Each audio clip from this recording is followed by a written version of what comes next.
हम जो भी काम करते हैं, फिर चाहे वो सही हो या गलत, उसका असर किसी न किसी तरह हमारी जिंदगी में पड़ता है। हमारे कर्मों का जो असर हमारी जिंदगी में पड़ता है, उसे ही हम कर्मों का फल कहते हैं। आप अक्सर ये सुनते ही होंगे कि फलाने व्यक्ति के साथ अचानक बहुत अच्छा हो गया या फलाने के साथ बहुत बुरा हो गया। और जब हम किसी से उस अच्छी बुरी चीज के होने की वजह पूछते हैं, तो वो लोग अक्सर यही कहते हैं कि सब उसके कर्मों का फल है। किसी के साथ कुछ अच्छा हुआ तो उसने भी कभी न कभी किसी के साथ कुछ अच्छा ही किया होगा, और यदि किसी के साथ कुछ बुरा हुआ तो उसने भी कभी ना कभी किसी के साथ कुछ बुरा ही किया होगा। कर्मों के फल से कोई भी इंसान कभी नहीं बच सकता। आज नहीं तो कल हमारे कर्मों का फल हमें मिलता ही है। आपके किए अच्छे कर्मों का फल जरूर मिलता है। जरूरी नहीं कि आप पैसों से ही किसी की मदद कर सकते हैं। ईश्वर ने जो दिया है और सीमित साधनों से भी आप किसी की मदद कर सकते हैं। किए गए अच्छे कर्मों का फल हमारी जिंदगी में कैसे काम आता है, उसका उचित उदाहरण है यह कहानी, जो कि सत्य घटना पर आधारित है।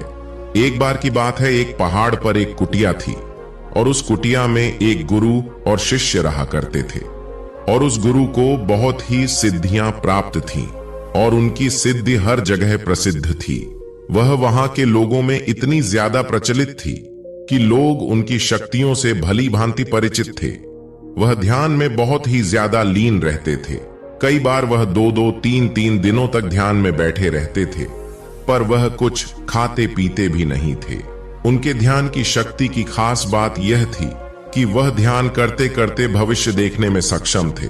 एक बार ऐसे ही वे ध्यान में लीन थे तो एकाएक देखते हैं कि अगले कुछ दिनों बाद उनके शिष्य की मृत्यु तय है, और यह भविष्य देखकर वह अत्यधिक व्यथित हो जाते हैं और परेशान होते हैं। उनका ध्यान एकाएक भंग हो जाता है और वह सारी बातों को सोचकर घबरा जाते हैं और वह सोच में डूब जाते हैं कि मेरे शिष्य के पास जीवन के केवल 8 ही दिन शेष है। इसके बाद गुरु अपने शिष्य के पास जाते हैं और उसे कहते हैं कि मैं सोच रहा हूं कि तुम अगले 8 दिनों के लिए अपने परिवार के पास गांव में मिलने के लिए चले जाओ। ये बातें सुनकर उनका शिष्य बहुत ज्यादा खुश हो जाता है और वह अपने गुरु को कहता है कि गुरुदेव, सच में मुझे भी बहुत दिनों से अपने परिवार वालों की याद आ रही थी। मैं भी सोच रहा था कि मैं भी अपने परिवार वालों के पास जाकर थोड़ा समय बिताऊं। और वह अपने गुरु से आज्ञा लेते हुए पहाड़ी से नीचे की ओर चलना शुरू कर देता है, लेकिन वह इस बात पर ध्यान नहीं देता है कि उसके गुरु की आंखों में आंसू आए हुए होते हैं। वह चलते चलते पहाड़ से जैसे ही नीचे एक समुंदर के पास पहुंचता है तो देखता है कि एक रेत के टीले के पास चींटियों का घर था और उस घर से बहुत सारी चींटियां बाहर की तरफ आ रही थीं और बहुत सारी चींटियां अंदर की तरफ जा रही थीं। चींटियां आपस में बार बार टकराकर अपनी दिशा को खो देती हैं और उसके बाद फिर से इधर उधर चलना शुरू कर देती हैं। यह देखकर उस शिष्य को बहुत ज्यादा आनंद आ रहा था, लेकिन वह एकाएक देखता है कि समुद्र की लहरें बहुत तेजी से उफान खा रही थीं और शिष्य को समझ आ जाता है कि कुछ ही पलों के अंदर यह सारा पानी चींटियों के घर में घुसकर उनके घर को तोड़ देगा और इसकी वजह से बहुत सारी चींटियों की जान चली जाएगी। वह अपनी समझदारी दिखाते हुए अपने ऊपर वाले वस्त्रों को खोलता है और उसके अंदर रेत भरकर एक तरह की 4 दीवारी उस चींटियों के घर के ऊपर बना देता है। 4 दीवारी इस तरह से बनाता है कि समुद्र से आने वाला पानी उनके घर तक ना पहुंच सके। साथ ही साथ वह अपनी समझदारी दिखाते हुए एक तरह की नाली बनाता है, जिसकी वजह से वह समुद्र की तरफ से आने वाला पानी उस नाली में बहकर दोबारा समुद्र में जा सके। इस समझदारी की वजह से बहुत सारी चींटियों की जान बचा लेता है और जाने वाली एक नाव में बैठकर अपने घर की ओर समुद्र पार करके निकल जाता है। वह अपने परिवार के पास पहुंच जाता है और उसे पता भी नहीं चला कि कैसे समय गुजर गया, क्योंकि गुरु ने 8 दिन का ही समय दिया था। वह अपना सामान न बांधता है और सोचता है कि अगले दिन मैं अपने गुरु के पास वापस चला जाऊंगा। अगले ही दिन में सुबह सुबह वह अपने गुरु के पास जाने के लिए निकल जाता है और वहां उसके गुरु कुटिया में बहुत ही ज्यादा दुखी होते हैं। उनको लगता है कि उनके शिष्य के 8 दिन पूरे हो गए हैं। अब तक तो मेरा शिष्य इस दुनिया को छोड़कर जा चुका होगा। वह गुरु उसके दुख में डूबे हुए होते हैं कि अचानक वह देखते हैं कि कोई मनुष्य उनकी कुटिया की ओर चला आ रहा है।